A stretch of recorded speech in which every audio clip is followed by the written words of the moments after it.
Jadi proses memasak kita yang terganggu juga dipercaya dapat mengganggu kemakmuran dan kesejahteraan si pemilik rumah.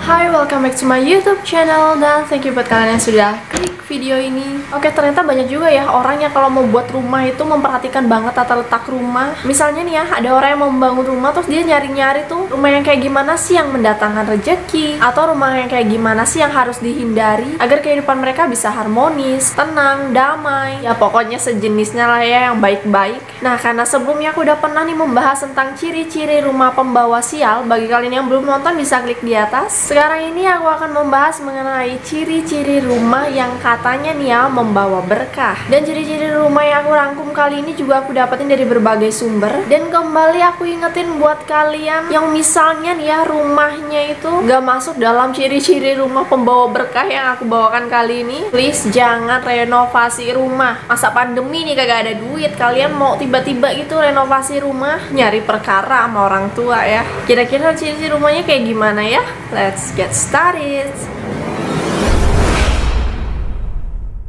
Oke, untuk ciri-ciri yang pertama nih yaitu pintu rumah membuka ke dalam. Nah, ini maksudnya kalau kalian buka pintu rumah itu akan membuka ke dalam. Nah, pintu rumah yang kayak gini nih dianggap bisa mendatangkan banyak rejeki, dan bisa dibilang seolah-olah rejeki itu ditarik masuk gitu ke dalam rumah. Dan selain katanya membawa banyak rejeki, pintu rumah yang membuka ke dalam ini juga dianggap memiliki kesan yang ramah dan juga ada kesan mengundang gitu. Dalam ilmu Feng Shui, pintu rumah ini dianggap sebagai akses masuk dari si atau energi positif. Makanya ukuran dari pintu rumah ini juga diharapkan harus sesuai dengan besar bangunan. Jadi jangan sampai bangunannya segede gaban terus pintu rumahnya itu kecil banget yang bisa muat cuma satu orang doang, ya jangan sampai kayak gitu. Harus proporsional gitu ya. Dan ciri-ciri selanjutnya yaitu memiliki air mancur. Ayo, siapa dari kalian yang rumahnya ada air mancurnya tuh? Kalian bisa komen di bawah. Dan buat kalian yang nggak ada air mancurnya, mohon maaf banget nih, sekali lagi diingetin, jangan sampai kalian bongkar rumah pasang air mancur tuh di halaman rumah. Karena aliran air mancur ini dalam Feng Shui dipercaya ada kaitannya dengan aliran rezeki. Dan karena air mancur tuh ngalir terus gitu kan, jadi dianggap bahwa rezeki itu akan terus mengalir ke dalam rumah. Oke, kalau bagi mereka ini rezekinya yang ngalir, kalau aku pribadi ini kayaknya bayar airnya yang ngalir terus deh ini.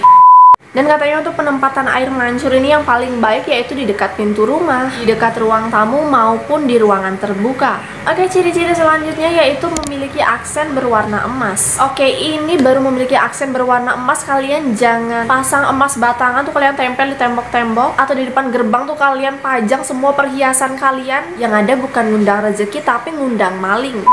Jadi bagi kebanyakan orang juga menganggap kalau sesuatu yang memiliki aksen berwarna emas itu melambangkan kemewahan, serta menurut Feng Shui warna emas atau gold ini bisa menarik energi positif berupa keberuntungan serta rezeki yang berlimpah masuk ke dalam rumah. Makanya banyak juga tuh kita lihat di rumah-rumah ada furniture yang berwarna emas atau bingkai foto tuh warna emas, pokoknya ada aja warna emasnya. Nah, tapi ini kembali lagi menurut kepercayaan kalian. Oke, di rumahku ada banyak aksen berwarna emas, semoga itu rezeki datang tuh, besok datang, seterusnya datang, ngalir teruslah, semoga.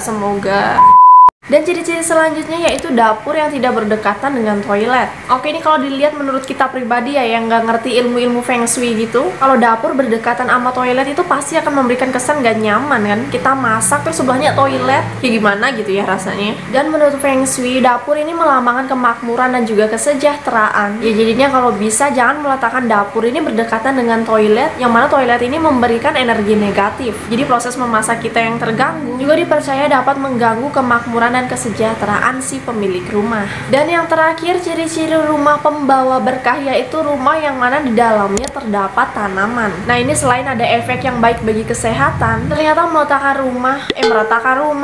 meletakkan tanaman di dalam rumah juga dianggap baik menurut ilmu Feng Shui, karena dipercaya bahwa tanaman ini bisa mendorong energi positif masuk. Dan selain itu, tanaman ini juga bisa membuat si pemilik rumah menjadi selalu segar dan selalu bersemangat. Ya, karena secara nggak langsung tanaman itu menghasilkan oksigen kan, jadi ya lebih banyak oksigen di dalam ruangan, jadi seger gitu ya. Tapi baru naruh tanaman nih kalian jangan ngasal, karena ada juga yang harus diperhatikan kalau kalian mau meletakkan tanaman di dalam rumah, yaitu jangan meletakkan tanaman yang terlalu tinggi di dalam rumah, karena ini justru dianggap dapat menekan energi positif. Dan kalau ada nih misalnya dari kalian yang nggak mau naruh tanaman gitu di dalam rumah karena males nyiram-nyiram lah, jadi basah, air berantakan, atau kalian males nyapu tuh kalau ada daun-daun yang jatuh, ternyata kalian juga bisa nih meletakkan lukisan gunung atau tanaman, pohon di dalam ruangan yang kalian inginkan.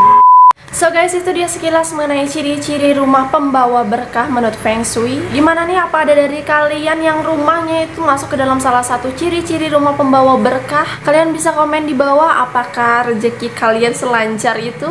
Tapi itu kembali lagi menurut kepercayaan masing-masing. Dan sebenarnya sama aja sih kalau kita rumahnya nih ya udah masuk ke dalam salah satu ciri-ciri rumah pembawa berkah, dan kita pengen duit banyak tapi kita duduk doang tuh di dalam rumah, nggak kerja, nggak ngapa-ngapain, kayaknya sama aja deh, nggak bakal ada rezeki yang datang. Jadi itu harus diimbangi juga sama kerja keras. Apalagi kalian para kaum rebahan pengen gitu tiba-tiba rezeki ngalir terus, kayaknya ngalir di mimpi deh. Oke, sekian dulu video kali ini. Kalau misalnya aku ada kekeliruan, mohon maaf banget. Kalau kalian juga mau menambahkan bisa tulis di bawah. Dan selalu aku ingetin untuk jangan lupa subscribe, like, share, dan juga aktifkan lonceng kalian agar kalian tidak ketinggalan video-video terbaru dari aku. And see you on the next video. Bye.